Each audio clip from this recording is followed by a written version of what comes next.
Bulletin मध्ये आपलं स्वागत। महत्त्वाची घडामोड आहे। किसान सन्मान योजनेचा 9वा हप्ता आज जाहीर होणार आहे। या योजनेअंतर्गत 9.5 कोटी रुपये शेतकऱ्यांच्या खात्यात जमा होणार आहेत। आपण देखील आज मंत्रिमंडळ बैठकीनंतर शेतकऱ्यांच्या खात्यामध्ये आपला नमो शेतकरी महासन्मान योजनेचा जो हप्ता आहे तो जमा करण्याकरता आत्ताची मोठी बातमी। नमो शेतकरीचे 2000 आणि पीक विम्याचे 35,000 रुपये जमा होण्यास सुरुवात।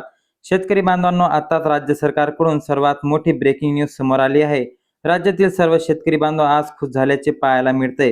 गेल्या 2 महिन्यापासून रखडलेला नमो शेतकरी योजनेचा हप्ता 2000 रुपये आणि गेल्या 4 महिन्यापासून रखडलेला पीक विम्याचा हप्ता आता थेट शेतकऱ्यांच्या खात्यामध्ये जमा होणार आहे। याबद्दल खात्यावरती आज सकाळपासूनच जमा व्हायला सुरुवात झालेली आहे। ही अधिकृत बातमी आत्ताच कृषी मंत्र्याच्या माध्यमातून जाहीर करण्यात आलेली आहे। आज जवळपास 73,125 शेतकरी बांधवांच्या खात्यावरती 16,71,00,000 रुपयांचा निधी मंजूर करण्यात आलेला आहे। ही रक्कम थेट शेतकऱ्यांच्या बँक खात्यावरती शेतकरी बांधवांना आता स्वतः मुख्यमंत्र्यांनी राज्यातील शेतकऱ्यांना खुश करण्यासाठी खूप दिवसानंतर या ठिकाणी आता रखडलेला हप्ता जमा करायला सुरुवात केली आहे। पीक विमा आणि नमो शेतकरीचा हप्ता 2000 रुपये असं एकत्रित शेतकरी बांधवांच्या खात्यावरती या ठिकाणी आता जमा करण्यात येऊ लागलेत। 8,500 कोटी रुपयांचा निधी या ठिकाणी सर्व शेतकरी बांधवांना मंजूर करण्यात आलेला आहे आणि शेतकऱ्यांसाठी मोठी बाब राहणार आहे। यामध्ये नमो शेतकरी योजनेचा खूप दिवसापासून रखडलेला 9वा हप्ता आणि 2000 रुपये, मागच्या 3 वर्षाचा रखडलेला पीक विमा 35,000 रुपये प्रति हेक्टरी पीक विम्याचा हप्ता शेतकरी बांधवांच्या खात्यावरती देण्याचा मार्ग पूर्णपणे आता मोकळा झालेला आहे। परंतु हे पैसे सर्वांना येणार का? तर लक्षात ठेवा, सरसकट हा शब्द या ठिकाणी काढून टाकलाय आणि सरसकट शब्दाऐवजी गोरगरीब शेतकऱ्यांना हा हप्ता वाटप होण्याचा आदेश करण्यात आलेला आहे। या ठिकाणी आता देण्यात आलेला आहे। राज्यातील 1,40,00,000 शेतकऱ्यांपैकी फक्त 32,00,000 शेतकऱ्यांनाच याचा फायदा होणार आहे। बाकीच्या अनेक शेतकऱ्यांना या ठिकाणी वगळण्यात येणार आहे। टोटल तुम्हाला 37,000 रुपयांचा लाभ या ठिकाणी जमा करण्यात येणार आहे।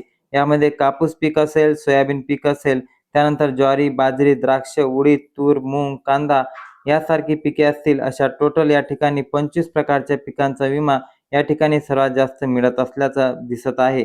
आता या ठिकाणी शेतकरी बांधवांना मिळण्याचा मार्ग सुद्धा मोकळा झालाय। सरकारच्या माध्यमातून सांगण्यात आले की एका घरातील नमो शेतकरीचा हप्ता एक जण घेऊ शकतो। ज्या शेतकऱ्यांचे उत्पन्न 2025 मध्ये 2.5 लाखाच्या वरती गेलेले आहे, तर त्यांना या ठिकाणी नमोचा हप्ता येण्यासाठी प्रॉब्लेम येणार आहे।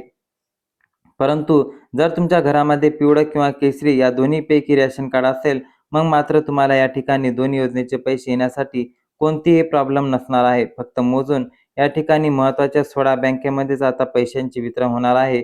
यामध्ये HDFC बँक असो, ICICI Bank, Kotak Mahindra Bank, IDBI Bank, त्यानंतर Union Bank, Bank of Baroda, Punjab National Bank, Indian Bank, Axis Bank, जिल्हा मध्यवर्ती बँक, त्यानंतर जर विचार केला तर जिल्हा सहकारी bank, state bank of India, Maharashtra bank, Bank of India, post office, Canara bank या 16 बँकेमध्ये ज्या ज्या शेतकरी बांधवांचे आपले खाते उघडलंय त्यांना हा लाभ मिळणार आहे। आज पहिल्या टप्प्यामध्ये यवतमाळ, अकोला, बुलढाणा, वर्धा हे पहिल्या टप्प्यातील 4 जिल्हे निवडण्यात आलेले आहेत। त्यानंतर वाशिम, अमरावती, हिंगोली, लातूर, परभणी, धाराशिव, बीड, नांदेड, छत्रपती संभाजीनगर आणि जालना या जिल्ह्यांचे सुद्धा शेतकरी बांधवांना टप्प्याटप्प्याने ही रक्कम जमा करण्याचा आदेश आणि निर्णय घेण्यात आलेला आहे।